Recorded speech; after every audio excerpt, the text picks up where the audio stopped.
পান্ডুয়া ব্লকের মন্ডলাই গ্রামে পুকুর সংরক্ষণের কাজ চলাকালীন উদ্ধার হল বিষ্ণুদেবের একটি বহু প্রাচীন পাথরের মূর্তি।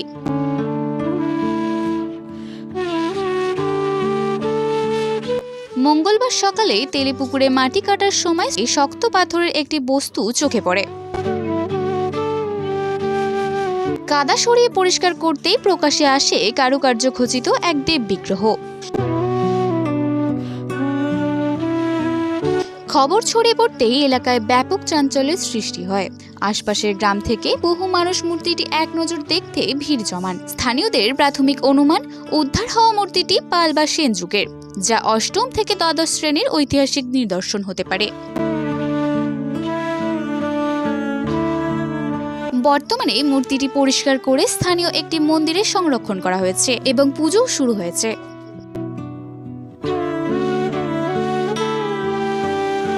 প্রত্নতত্ত্ব বিশেষজ্ঞদের পরীক্ষা নিরীক্ষার পরই মূর্তিটির প্রকৃত ঐতিহাসিক গুরুত্ব এবং সময়কালীন সম্পর্কে নিশ্চিতভাবে জানা যাবে।